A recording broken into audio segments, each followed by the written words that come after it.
Mateo capítulo 25, el verso 14, habla de la parábola de los talentos. Y estuvimos estudiando en los versículos anteriores la parábola de las 10 vírgenes. Y en el capítulo 24 nos habla de 3 preguntas que los discípulos le hicieron a Jesús. Le dijeron: dinos cuándo serán estas cosas. Y estaban hablando de la destrucción del templo. Eso, los comentaristas, los estudiosos creen que ocurrió 70 años después que Jesús les enseñó esta enseñanza en capítulo 24 de Mateo. Pero también les hicieron 2 preguntas más. Y la otra pregunta: dinos, ¿qué señales habrá de tu venida? ¿Qué vamos a ver antes de que tú vengas? Y ahí en Mateo 24 el Señor les comienza a hablar de señales. Y le dice: lo primero que va a ocurrir es que vendrán muchos en mi nombre. Diga conmigo: muchos en su nombre. No nos asustemos de que hoy en día se va a proliferar muchos que dicen venir en el nombre del Señor y no necesariamente vienen en el nombre del Señor. Y por eso necesitamos entrenarnos para poder identificar en estos últimos tiempos qué es del Señor y qué no es del Señor. Y cuando el Señor habla en Apocalipsis a las 7 iglesias, una de las cosas que le dice a la iglesia de Éfeso es que probaron a los que decían ser y no eran, y los alaba. Le dice: hey, yo conozco tus obras, que has probado a los que dicen ser y no lo son, y lo ha hallado mentirosos. Y el Señor alaba eso. Una iglesia que Él alaba es la iglesia que sabe discernir entre lo falso y lo verdadero. Y yo estoy comprometido con entrenar a la iglesia desde las Escrituras para que tengan el conocimiento y el discernimiento, para que en estos tiempos donde el engaño se está incrementando, ustedes no perezcan, ni yo tampoco. Necesitamos entender que hay señales que están ocurriendo, y una de ellas es que se va a levantar lo falso. Entonces hoy en día hay muchas iglesias que se llamarán iglesias, pero no serán de Jesucristo. Serán iglesias de individuos que ellos mismos inventarán sus propias doctrinas, y muchos, por ignorancia, por ser débiles o por malintencionados de querer escuchar lo que les interesa escuchar y calmar su conciencia, van a ir detrás de eso. Entonces usted no se asuste cuando miren cualquier edificio un rótulo que diga iglesia tal, porque pueden ponerle el nombre que quieran, pero el único que dice cuál es su iglesia se llama Jesucristo. Él dijo: yo voy a edificar mi iglesia. Ahora yo puedo abrir mi iglesia y usted puede abrir su iglesia, y porque usted abra su iglesia o yo abra mi iglesia, Jesucristo no está obligado a decir es mi iglesia. ¿Qué define que sea su iglesia? Es aquella que sigue lo que el Señor nos enseña en las Escrituras. Sí, pero todos usan las Escrituras. Bueno, la pueden usar, y por eso usted necesita ser entrenado, porque la pueden usar mal. Y si usted no aprende cómo interpretar las Escrituras a través del Espíritu Santo y correctamente desde lo que está enseñando, entonces usted va a poder ser engañado. De lo contrario, usted va a estar bien. Usted va a poder identificar.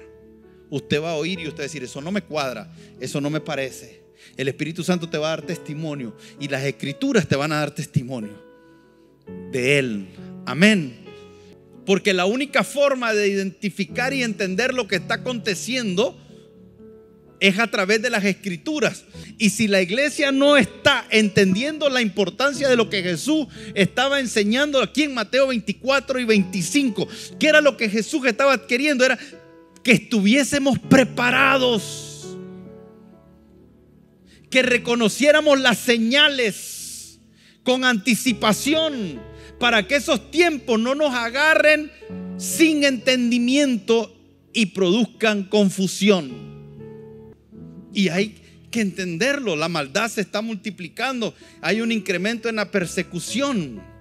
Entonces, cuando nosotros leemos Mateo 24 y Mateo 25, démosle la relevancia a este tema que estamos predicando, porque cuando estudiamos las 10 vírgenes está hablando de cómo prepararnos para la venida, cuál debe ser nuestra condición para con Dios, cómo debemos estar nosotros para cuando el novio se presente, cuando Él venga. Tenemos que estar con la lámpara encendida, tiene que tener aceite, tenemos que tener una vida del Espíritu, en comunión con el Espíritu Santo, en santidad. Tiene que ver con el carácter de Cristo siendo formado en nosotros. Todo lo que el Señor espera que nosotros nos convirtamos, Él está perfeccionando una buena obra en nosotros, y Él espera que cuando Él venga a nosotros estemos encendidos. Pero cuando hablamos de la parábola de los talentos, entramos a otra cosa. Es qué vamos a hacer mientras Él viene. Las 10 vírgenes es cómo lo vamos a esperar. La parábola de los talentos es qué vamos a hacer hasta que Él venga. Y esto nos coloca en la perspectiva ideal hasta que Él venga o nosotros vayamos a su presencia. Mateo 25 verso 14 dice: porque el reino de los cielos es como un hombre. Diga conmigo, es como un hombre que yéndose lejos llamó a su siervo y le entregó sus bienes. A uno dio 5 talentos, a otro 2, a otro 1, a cada uno conforme a su capacidad, y luego se fue. ¿A dónde? Lejos. Y el que había recibido 5 talentos fue y negoció con ellos y ganó otros 5 talentos. Asimismo, el que había recibido 2 ganó también otros 2. Pero el que había recibido 1 fue y cavó en la tierra y escondió el dinero de su señor. ¿De quién era el dinero? ¿Qué fue lo que entregó? Sus bienes. Después de mucho tiempo vino el señor de aquellos siervos y arregló, ¿qué cosa? Cuentas con ellos. Ahora, cuando nosotros hablamos de una parábola, la parábola Jesús la utilizó en muchas ocasiones. Los comentaristas no se ponen de acuerdo, pero algunos dicen que hay entre 37 y 46 parábolas. Pero el número te dice que Jesús lo usó mucho. Y lo usó mucho porque es un método muy efectivo. Es un método pedagógico bastante efectivo, de tal manera que te permite ver verdades espirituales profundas a través de ejemplos naturales. Entonces Jesús lo que estaba tratando era de tomar una historia, de tomar algo entendible de manera natural para revelar una verdad profunda espiritual. Pero una de las cosas que hace la parábola es que esta parábola a unos les puede revelar y a otros les puede ocultar. Cada vez que usted lee una parábola, o te revela algo o te oculta algo. Dice: entonces acercándose los discípulos le dijeron: ¿por qué le hablas en parábola? Oiga la pregunta: ¿por qué de las parábolas? Y aquí Jesús les responde y les dice: porque a vosotros es dado a saber ¿qué cosas? Misterios. O sea, una parábola no es una enseñanza para niños. La parábola del sembrador es muy común en la escuela dominical y parece que es atractiva para los niños. Y nosotros tenemos un peligro. El peligro es que si nosotros no le damos la relevancia a la parábola que la Escritura le da y que Jesús le quiere dar, corremos el riesgo de perdernos un misterio. Diga conmigo: me puedo perder un misterio. Ahora, yo no estoy inventando esto. Lo estamos leyendo. Si usted no presta la atención debida a una parábola y lo ve como una historia irrelevante y para niños, usted se pierde un misterio. Ahora, un misterio es algo que no se conoce, pero Dios quiere darlo a conocer. Entonces lo que estaba diciendo Jesús es: ¿por qué les hablas en parábola? Les está diciendo: porque quiero darle a conocer misterios, cosas que no son conocidas para todos, pero que a vuestro Padre le ha placido revelárselas. Entonces el día de hoy esta palabra sigue siendo vigente. No es Jesús el que está predicando, pero yo estoy tratando de tomar una enseñanza de Jesús de Mateo 24 y Mateo 25 y traérsela a usted de tal manera que el mismo misterio, la misma revelación que Jesús le estaba queriendo llevar a sus discípulos cuando estaba hablando con ellos, el Espíritu Santo esta mañana te la pueda traer a ti. La pregunta es si le estás dando la relevancia a esta parábola desde tu corazón, y la actitud con que estés prestando atención a lo que vamos a leer, estudiar hoy, lo va a definir. Entonces el Señor dice ahí en Mateo, porque a vosotros es dado a saber los misterios del reino de los cielos, mas a ellos no les es dado. Y ahí pareciera, si usted no termina de leer, que el Señor está diciendo: bueno, yo tengo un grupo privilegiado que se lo voy a revelar, pero tengo otro grupo que no me caen bien y simplemente se los voy a ocultar. Pero sigamos leyendo, porque no es eso lo que el Señor está diciendo. Porque dice: porque a cualquiera, diga conmigo, cualquiera que tiene, se le dará.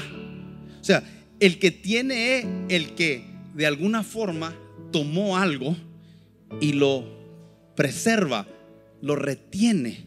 Entonces, cuando algo se te está enseñando y tú lo retienes, te colocas en una posición para recibir más. Pero el que no tiene, o sea, si no tenés y Jesús te está hablando, es porque lo que te está hablando no lo estás recibiendo, y como no lo estás recibiendo, no lo estás reteniendo. Entonces en realidad no tenés nada. Entonces dice: el que no tiene, aún lo que tiene le será quitado. Por eso les hablo por parábolas, porque viendo no ven y oyendo no oyen ni entienden, de manera que se cumple en ellos la profecía de Isaías, que dijo: de oído oiréis y no entenderéis, y viendo veréis y no percibiréis. ¿Por qué? Aquí está la clave. ¿Por qué es que acontece eso? ¿Por qué es que tienen ojo y no ven? ¿Por qué es que tienen oído y no oyen? ¿Por qué es que percibiendo no perciben y debiendo entender no entienden? Porque dice aquí: porque el corazón se ha, ¿qué cosa? Aquí dice: porque se ha engrosado el corazón, y con los oídos oyen, ¿cómo? Pesadamente. Es un estado del corazón, un estado de los oídos y un estado de los ojos. Con el corazón engrosado, con los oídos pesados y los ojos cerrados, ¿qué va a entrar? Ni que el Espíritu Santo venga y con fuego y viento y todo, no pasa nada. Tiene que haber una actitud del corazón. Tiene que haber un deseo de oír. Usted alguna vez, alguien le ha venido a hablar y usted dice: ay, no quiero oírle nada. Pastor, quiero hablar con usted, y uno le hace: ay, no quiere oír. Si usted no quiere oír cuando esa persona te hable, no vas a estar interesado en su historia, no vas a escuchar qué es lo que te está diciendo, no vas a prestar atención a lo que te está transmitiendo. Pero cuando alguien te dice: hey, quiero hablar contigo, entonces, hey, ven, hablemos, dime, y le haces así, y te cuadras como, quiero recibir, quiero oír lo que me está diciendo. Tú vas a sentir que te está recibiendo y vas a sentir el fluir para expresar, porque hay interés. El Espíritu Santo es una persona, quiere hablarnos.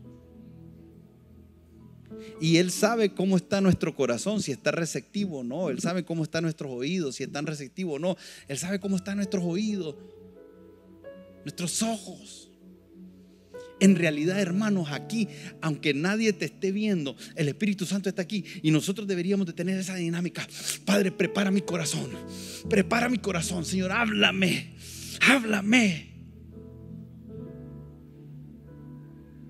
Háblame más allá del que tiene el micrófono, que no me cae tan bien. Háblame más allá si las palabras son entretenidas o no a mis oídos. Háblame porque quiero oír. Háblame más allá de lo que perciben mis ojos naturales para que no me impidan recibir lo que tú quieres. El Señor Jesús les está diciendo: las parábolas son misterios, pero son misterios que muchos se los pierden y no logran ver cómo opera el reino de Dios. Porque en esta parábola lo que dice Jesús es: el reino de los cielos es. Diga conmigo: el reino de los cielos es.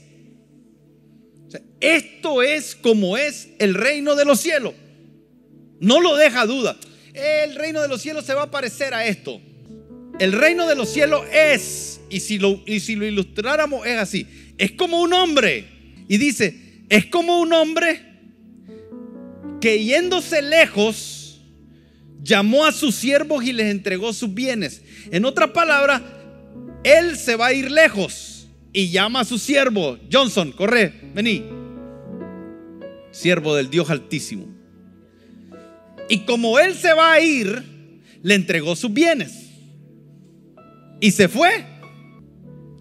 Y ahí el Señor está queriendo mostrarnos una verdad profunda. Porque recuerde Mateo 24, ¿cuáles son las señales de tu venida? O sea, en otras palabras, te vas a ir, pero ¿cuáles son las señales que vas a regresar? ¿Cuáles son las señales del fin de siglo? ¿Cuándo va a acontecer todas estas cosas?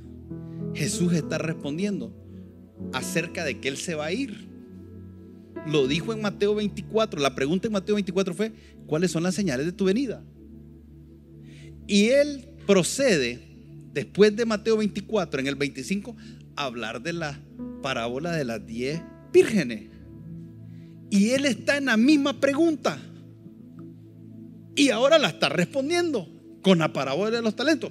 Ya les respondió con la parábola de las 10 vírgenes, porque el Señor está dando en el mismo contexto de la pregunta dos cosas importantes que nosotros debemos de estar listos para esta segunda venida.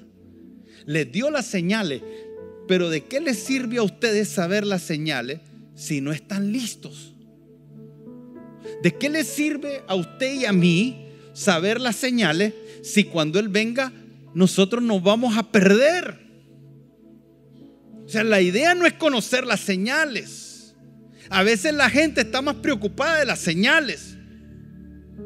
Ya estamos en los últimos tiempos, aleluya, gloria a Dios.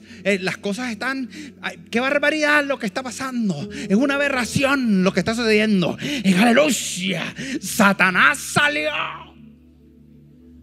con todas sus fuerzas y toda su fiereza y anda como león rugiente y aleluya y gloria a Dios. ¿Y para qué eso es relevante?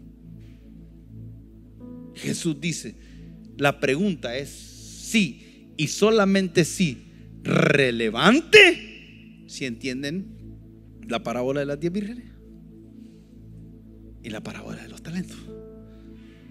Porque yo voy a venir, vean las señales o no las vean. El asunto es si ustedes van a estar listos para cuando yo venga como esposo y cuando yo venga a sacar cuentas de cómo vivieron mientras yo venía.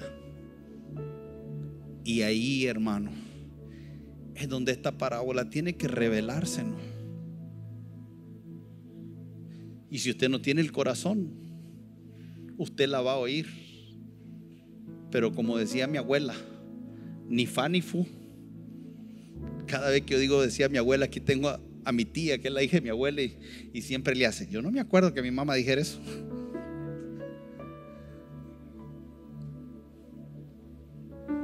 ¿De qué sirve? ¿De qué sirve que usted conozca la doctrina? Sea un maestro de la palabra, aleluya. Si usted va a ser de los que la lámpara no tiene aceite y su vida no produjo nada para el reino.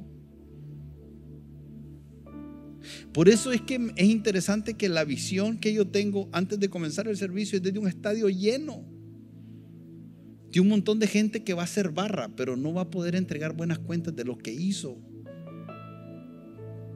Participaron de los cultos y brincaron y saltaron y dijeron amén y aplaudieron y brinca, salta, chibiribida,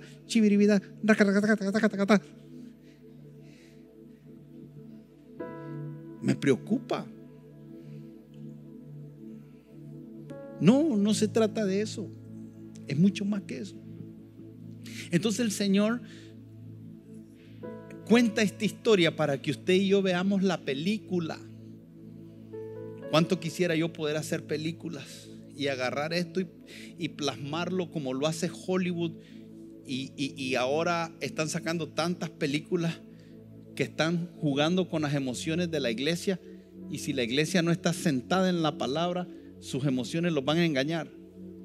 Porque te cuentan las historias de tal manera que terminamos diciendo pobrecito y llamamos bueno a lo que es malo, y pobrecito y llamamos malo a lo que es bueno. Porque están tocando las emociones. Y Jesús nos deja una película. Y la película es de un hombre que tiene bienes y que llama a sus siervos. Diga conmigo, llama a sus siervos. Ahora, nosotros tenemos un mal entendimiento de la palabra siervo, porque el evangélico tradicional dice siervo de Dios Altísimo. Es porque me estoy acordando de un amigo que yo tengo que es cubano. Y pareciera que cuando nos decimos siervo es como un halago, ¿no? Siervo, dígame. Y más si nos dicen es un siervo de Dios. No, entre pastores así nos referimos. Siervo, dígame siervo. Parece que fuera humilde, pero a veces nos estamos diciendo, ¿qué pasó fuera de serie? Y dígame usted fuera de serie. Dígame licenciado, licenciado. Ya parece Chaparrón Bonaparte. Dígame licenciado. Siervo del Dios Altísimo. Y después decimos cosas, mire, predicó bien para la gloria de Dios. Aleluya. Pero no entendemos qué significa siervo. Siervo es esclavo. Siervo en los tiempos de Jesús no era un halago, era una condición de esclavitud. Se le decía a aquel que la vida de él estaba en las manos de su amo. Se le decía siervo a aquel que no podía decidir absolutamente nada con su vida. Se le decía siervo a aquel que no poseía nada, que no era dueño de nada, ni de sus propios hijos. Porque los hijos que él y su esposa daban a luz por haber nacido en la casa de su amo eran propiedad del amo. Jesús está enseñando algo profundo aquí. Por eso es que las parábolas no son cuentos de niños, y tenemos que aprender a estudiarlas. Y esto confronta nuestra forma de ver la vida. Y esa era la intención de Jesús. La intención de Jesús es que por las edades adelante, la gente cuando leyera esto, sin importar en qué tiempo nacían, tuviesen un entendimiento espiritual de cómo opera el reino de Dios. Y entonces estos siervos no podían ni decidir cuándo dormir, ni cuándo despertarse, cuándo comer y cuándo no comer. Porque la condición de siervo es esclavitud. Y ninguna palabra en las Escrituras está al azar. Cada vez que estudio las Escrituras me doy cuenta de que hay una riqueza en cada palabra. ¿Y sabe qué es lo maravilloso? Que desde Génesis hasta Apocalipsis, a pesar de que fueron muchos escritores, mantiene una coherencia impresionante. Porque el escritor no fueron los hombres, sino que dice la Escritura que el Espíritu Santo los inspiró. Por eso usted y yo podemos poner nuestra confianza plena en las Sagradas Escrituras. Y a través de las edades y las épocas y los contextos históricos se mantiene fiel, porque es el Espíritu Santo. Si usted no recibe que el reino de los cielos es, ya no hay nada que usted va a recibir. Si usted ya tiene un cortocircuito diciendo, no, es que el pastor quiere manipular, usted no va a recibir, porque se engrosó el corazón. Fíjese que no estoy diciendo una interpretación, solo estoy leyendo la Escritura. Porque el reino de los cielos, ¿qué interpretación? No he dicho ni que en el griego original es significa del sufijo pluscuamperfecto. No estoy haciendo ninguna interpretación, solo estoy diciendo que el reino de los cielos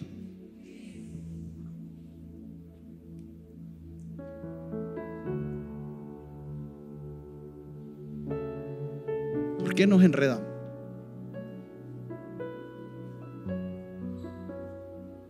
No es Arsenio Herrera, es que la Escritura dice que el reino de los cielos, ¿cómo es? Diga conmigo, ¿cómo es? Como un hombre que yéndose lejos le dejó, ¿qué hizo? ¿Llamó a quiénes? No llamó a los que no son cristianos. Si alguien que no es cristiano cuestiona tu forma de vivir, no te ofendas, porque a él no lo ha llamado. Él está llamando a sus siervos.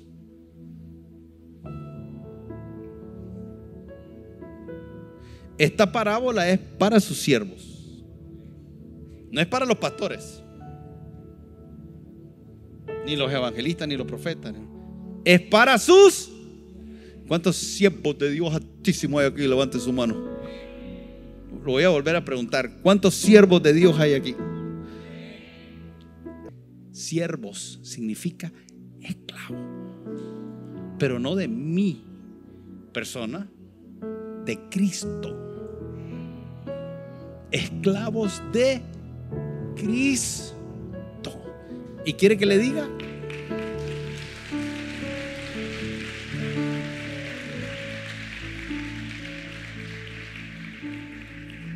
No es a la fuerza.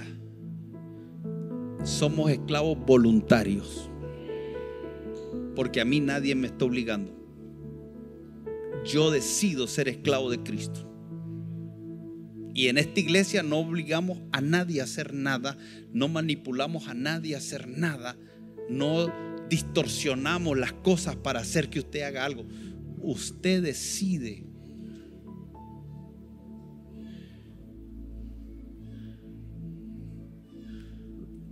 Ser esclavo. Entonces dice, y yéndose lejos llamó a sus y les entregó, dame otra vez, sus bienes.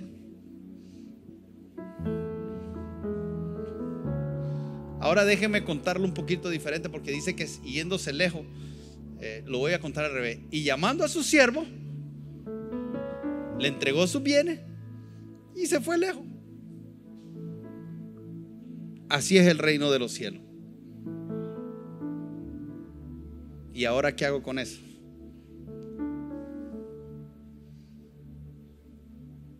¿Qué hace con lo que Dios te entregó?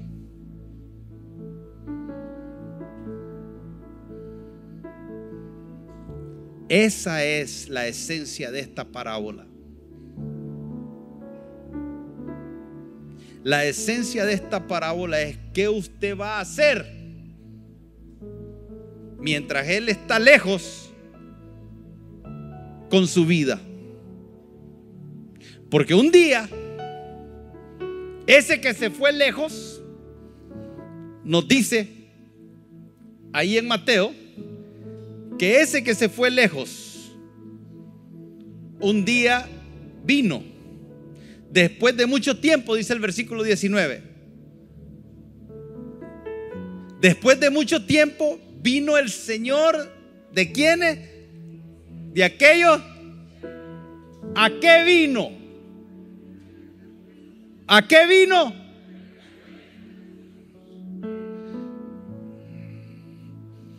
¿Arreglar cuentas de qué? De lo que Él entregó. Ahora, regresate, corre, sí. Mientras yo estoy viviendo aquí y Él está allá, yo estoy construyendo una historia de vida. Y estoy tomando decisiones. ¿Con qué hago con mi tiempo?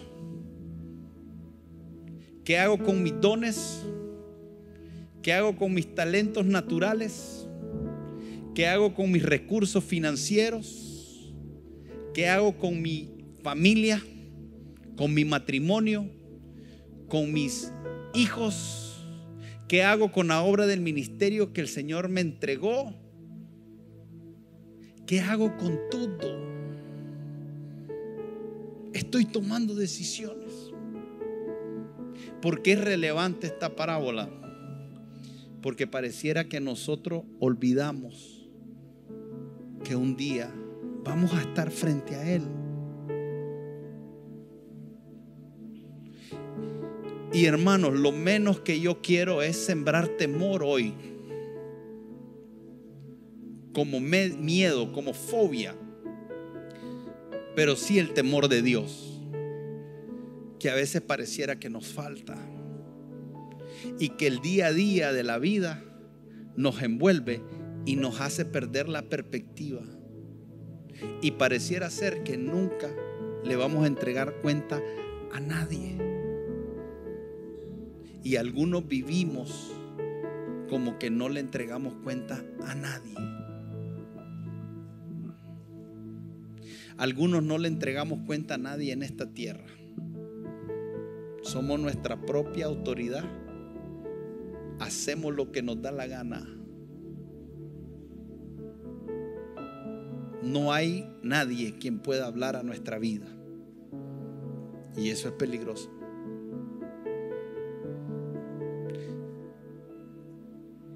Y refleja que tampoco le entregamos cuentas a Dios.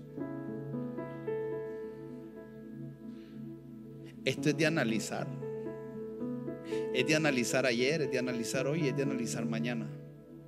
Porque hoy puedo ser alguien que sí tiene a alguien a quien entregarle cuenta y mañana no. Es una cuestión de una decisión de un momento.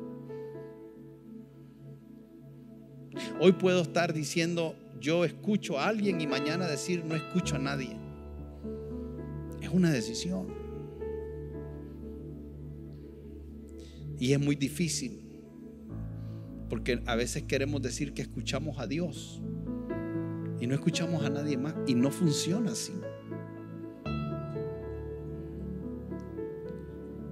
Si yo preguntara a quién escucha Arsenio Herrera,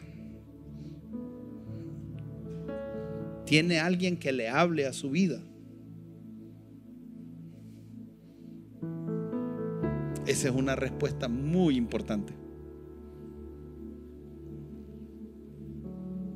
¿Usted tiene a alguien que le hable?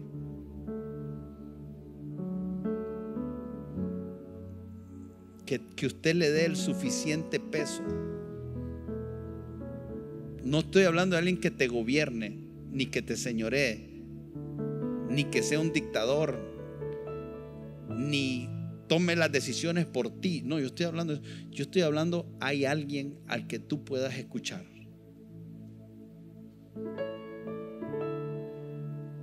Porque muchas veces el problema por el cual no entendemos que un día vamos a estar delante de Dios y vamos a entregarle cuentas es porque no le entregamos cuenta a nadie.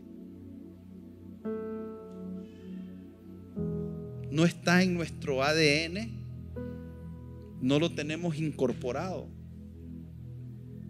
entonces no lo vemos. Entonces vivimos hoy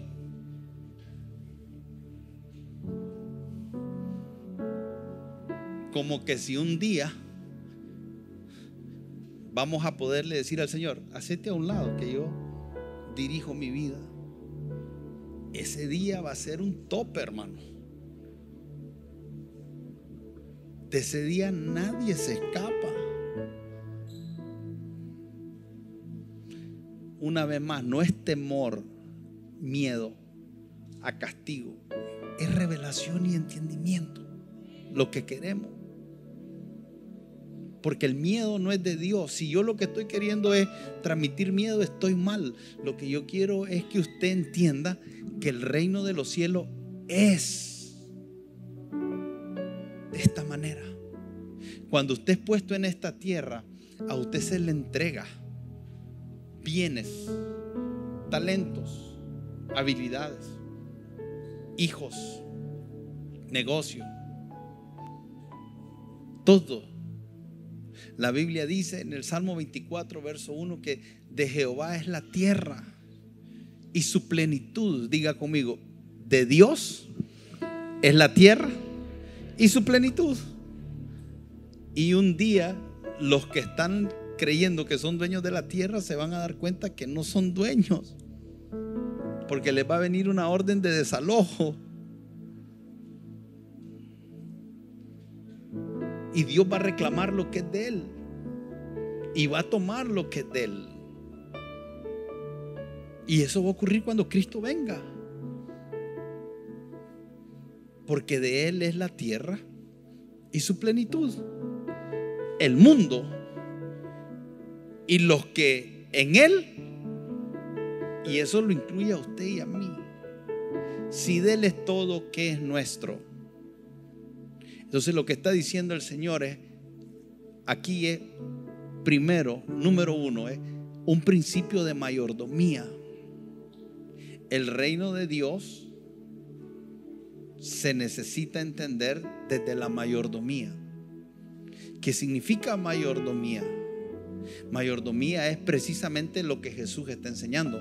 Se le entregaron los bienes, pero no son de Él.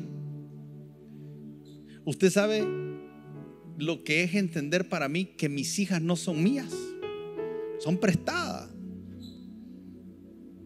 Mi hijo no es mío, es prestado. Por eso cuando yo veo a mis hijas, ¿cómo las necesito tratar? Desde este entendimiento. Porque cuando las hijas son suyas, usted cree que usted puede hacer lo que usted quiera. Y la Biblia dice: instruye al niño en el camino de ¿quién? Del niño. ¿Y quién define el camino? Dios. Hay padres que queremos decirle a nuestros hijos qué hacer sin preguntarle a Dios primero.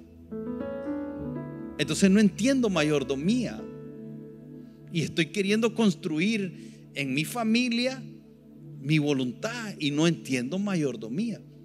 Porque el Señor me dio, el Señor tiene un plan con cada una de mis hijas y con mi hijo. El Señor tiene un plan con cada uno de tus hijos y contigo, con cada uno de nosotros. De nuestros padres y nosotros como padres deberíamos de entender este principio de mayordomía. Porque si usted no cree en esto, entonces usted no cree en que nacimos con propósito. Y si usted no cree que nacimos con propósito, usted no cree que hay un creador que tiene una intención y tiene un plan. Y si usted no cree que hay un creador que tiene una intención y un plan, entonces usted no cree en Dios. Y si usted no cree en Dios, ¿qué está haciendo aquí? ¿Cómo se llama eso? Lógica. Entonces necesitamos reestructurar nuestras creencias. Necesitamos un cambio profundo en nuestras creencias. Y Jesús está diciendo a través de esta parábola y de las vírgenes y de la segunda venida del Señor, está diciendo: hey, un día yo voy a regresar y ustedes me van a entregar cuenta. Un día yo voy a regresar, vení. Y yo voy a venir a buscarlo y ahí vamos a entregar cuenta. Pero si no viene Él, porque no somos la generación que vemos su venida, hermano, todos vamos a partir de esta tierra si Cristo no viene, y nosotros vamos a ir a Él. Pero esta conversación se va a dar, y esta entregada de cuentas se va a dar. Y Jesús quería que sus discípulos entendieran esto para que su forma de vivir fuera acorde a la revelación. Por eso es que si no tenemos la revelación, nuestra vida refleja la ausencia de revelación. Ahora, si tenemos la revelación y no la aplicamos, lo que nuestra vida está reflejando es necedad, creyendo que Dios, diciendo que el reino de los cielos es así, nosotros podamos cambiarlo. El problema es que estamos acostumbrados, y más nosotros en Latinoamérica, a no creer que las cosas deben de hacerse como se deben de hacer. Entonces venimos a las cosas de Dios y aplicamos la misma psicología, y nos estamos jugando con algo peligroso. Esto va a pasar, hermano. A alguno antes que a otro, pero esto va a pasar. Entonces tenemos que comenzar a ver todo en nuestra vida, porque lo que está diciendo es: hay una responsabilidad importante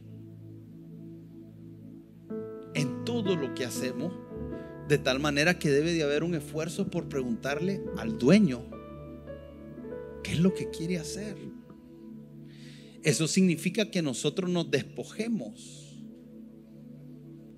que entendamos que somos meramente mayordomos, ¿sabe?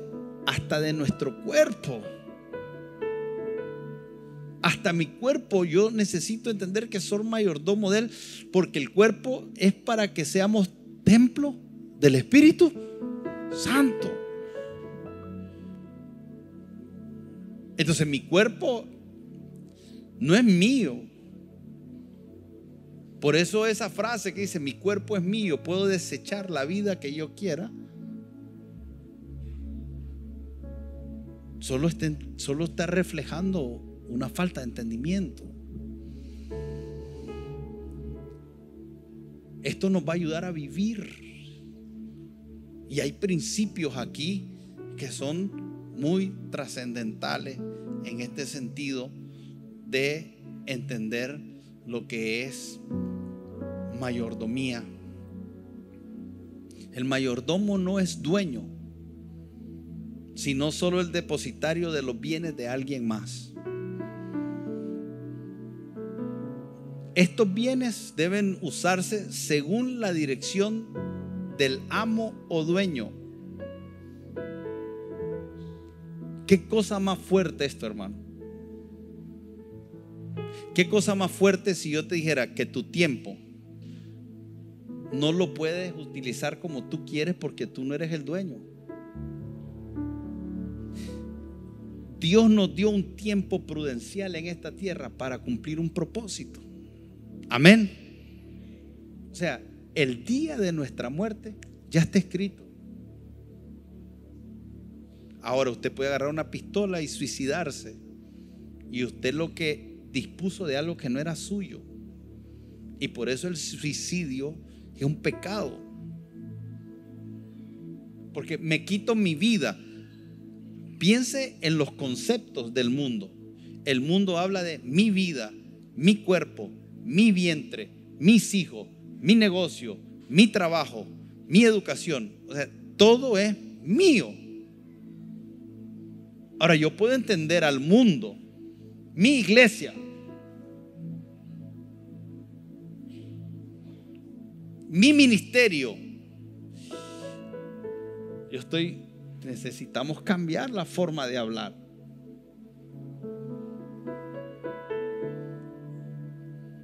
Porque nosotros, al estar hablando así, estamos generando en nuestra mente un paradigma, una estructura mental.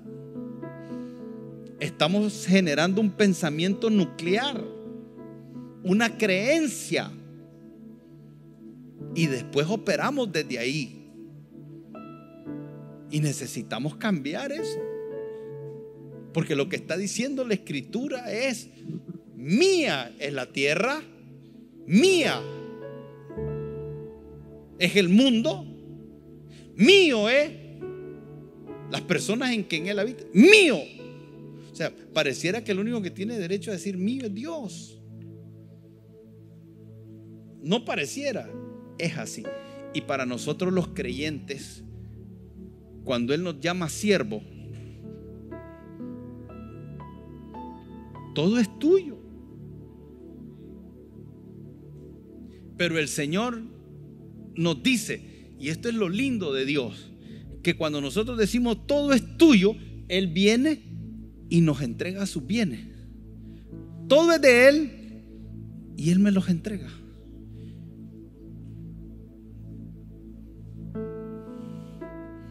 ¿Qué voy a hacer? David decía: ¿qué te puedo dar si todo lo he recibido de tu mano? Todo lo hemos recibido de Él.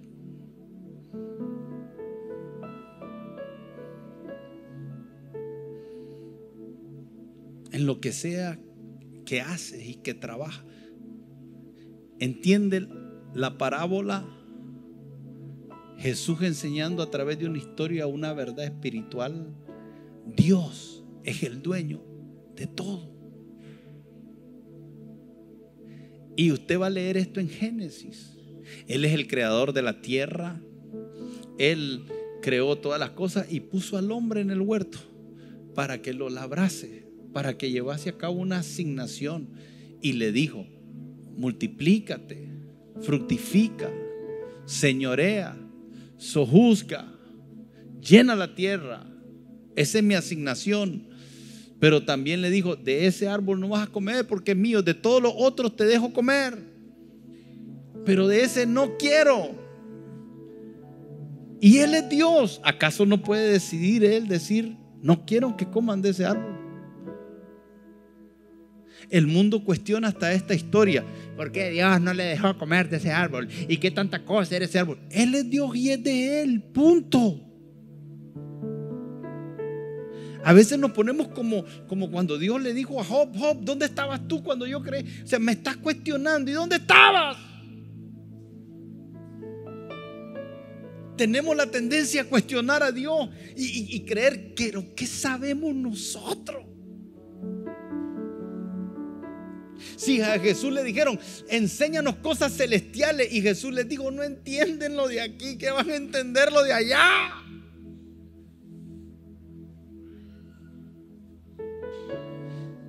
A veces preguntamos cosas de allá y no entendemos las de acá. Y ahí tiene que haber fe, confianza en Dios. Y si Él dice: mío es la tierra y su plenitud, mío es el mundo y los que en la tierra habitan, nosotros decimos: gracias, hermano. No podés recibir eso, tu corazón se engrosa. Y yo no estoy pidiéndole ofrendas, ni le estoy pidiendo que venda su casa, ni le estoy diciendo que me dé reales. Yo no le estoy pidiendo nada, porque inmediatamente la gente dice: esto es la preparación para después decir que no dé nada.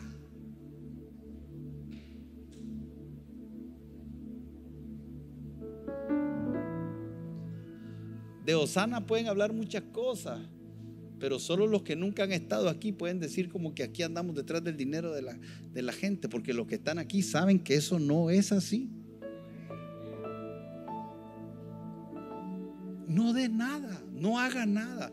Si usted quiere vivir su vida, trabajar para comprar casas y bienes y carros y prosperar, y si usted quiere tener 50 hijos y que hagan lo que les dé la gana, y si usted quiere agarrar su carro y montar para andar tomando y provocando un accidente y destruir a alguien, usted es libre como la luz del día. Ese es un chiste para los de 40 para arriba. Usted es libre. Pero esto es una verdad. Usted puede hacer lo que usted quiera con su tiempo. Haga lo que usted quiera. No se congregue, no sirva, dedíquese a sus propios intereses. No le pregunte a Dios qué quiere hacer con usted. No le pregunte a Dios cómo usar sus dones y sus talentos para Él. No le pregunte al Señor cómo servirle. No le pregunte al Señor cómo educar a sus hijos. No le pregunte al Señor qué hacer con sus hijos. No le pregunte al Señor qué hacer con su matrimonio. No le pregunte nada. Usted puede, hermano. Y aquí en esta iglesia jamás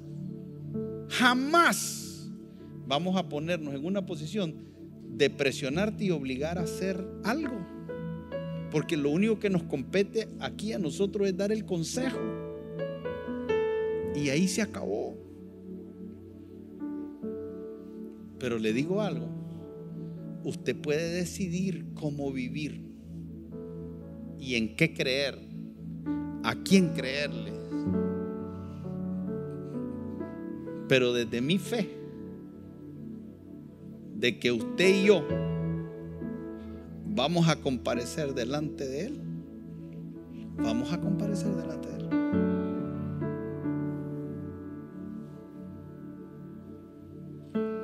Y una de las cosas que vamos a comparecer delante de Él es para ver qué hicimos con lo que Él nos entregó en esta tierra, siendo Él el dueño y teniendo Él la decisión de para qué, cómo, cuándo, dónde, por qué. Eso era lo que Jesús estaba queriendo hacerle ver a sus discípulos, y los discípulos lo entendieron tan bien, pero tan bien, que vivieron una vida radical para el Señor, al punto de que murieron como mártires. Dejaron todo por entendimiento de qué el Señor quería hacer con ellos. Entonces Pedro dejó el negocio de pescador porque él creyó que su vida, sus dones y sus talentos eran para cumplir un propósito, y él esclavo de Jesucristo, dice. Por eso es que cuando usted lee en las Escrituras a Pablo, esclavo de Jesucristo, a Pedro, esclavo de Jesucristo, a Santiago, esclavo de Jesucristo, y a Lucas, esclavo de Jesucristo, a Mateo, esclavo de Jesucristo, a Juan, esclavo de Jesucristo. La tenían clara.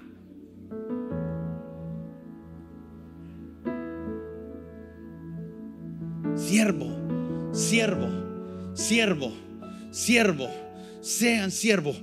Y por eso Jesús mismo es el ejemplo perfecto, porque Jesús vino y dijo: porque yo no vine a ser servido, yo no vine para ser esclavo, yo vine para convertirme en uno.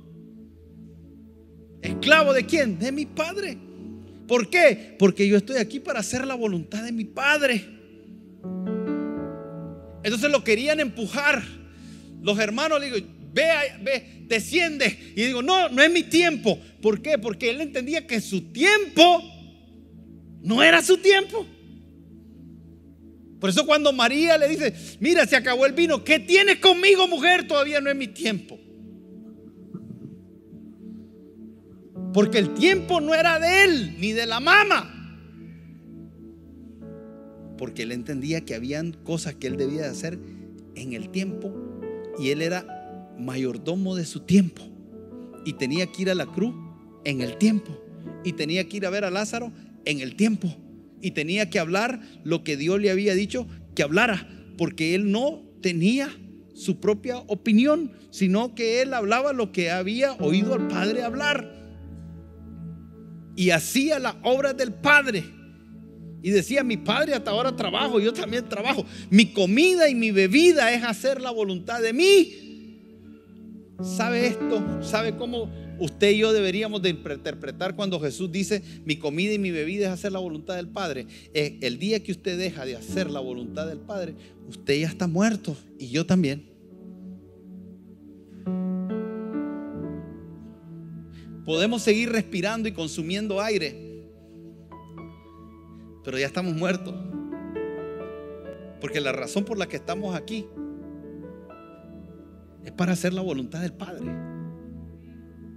Usted deja de comer y usted deja de beber, usted está muerto en 3 días. Porque el cuerpo solo, dicen, aguanta 3 días sin agua. Deje de beber agua y usted está muerto. Se le paran los riñones. Deje de hacer la voluntad de Dios. No sé cuántos días, pero a veces sentimos que estamos muriendo en la fe. A veces sentimos que ya no queremos continuar. A veces sentimos que no nos queremos congregar. A veces sentimos que no queremos hacer nada espiritual. Y posiblemente esa debilidad tiene que ver mucho con que no estamos haciendo la voluntad del Padre. Esto es relevante, hermano. De ahí todo el resto, porque vamos a ver otros principios. Cuando usted está en la voluntad de Dios, usted activa la provisión de Dios. Nosotros queremos optar al revés. Queremos suplir nuestras necesidades y después ver si acaso ya con nuestras necesidades suplidas le podemos servir al Señor. Dame salud, y cuando tenga salud veo si te sirvo. Dame trabajo, y cuando tenga trabajo veo si te sirvo. Dame un negocio próspero, y cuando estés próspero vamos a ver si tengo tiempo para servirte y darte una ofrenda. Dame un matrimonio. Dame paz. Dame gozo, dame descanso, y después veo si te sirvo. Y la Escritura dice: no, primero busquen el reino de Dios. Y el reino de Dios es como un hombre. ¿Cómo buscamos el reino de Dios? Entendiendo mayordomía. Usted y yo somos mayordomos. Y qué extraordinario, porque el Señor confía en nosotros. O sea, el Señor me confió 4 hijos, 4 vidas que van a tener generaciones hacia adelante. Me las confió a mí. El Señor me confió esta iglesia. O sea, el Señor me confió esta iglesia. Me puso aquí a predicarle hoy. Y un día, que es lo que a veces cuando predicadores predican para el oído de la gente, predican un mensaje agradable al oído de la gente, están interesados en la opinión de la gente, están interesados en números, en crecer, en edificios, en estar en plataformas, en las redes. Y a veces no entendemos que más que eso, yo te entregué una iglesia. ¿Qué predicaste? ¿Qué enseñaste? ¿Cómo la dirigiste? Hermano, yo creo que no, pero yo entiendo esto y a mí me da temor. Por eso me meto en problemas. Si vos hablas conmigo, yo voy a hablar con integridad. Porque si yo llego donde el Señor el día de mañana y me dice: ¿te acordás la conversación que tuviste con Ramiro? Sí, Señor, me acuerdo. Y si le voy a decir: no me acuerdo, espérate, aquí te la pongo, poneme el video. Porque está recorded everything.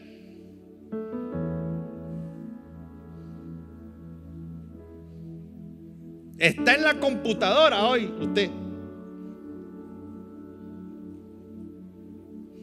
Y entonces me la va a poner y, mira, ¿viste lo que le dijiste? Sí, Señor. ¿Y por qué le dijiste eso? Porque estoy convencido que era lo que yo creía. Tal vez estaba errado, pero el Señor conoce el corazón y me va a decir: ay, hijo, sos estrella.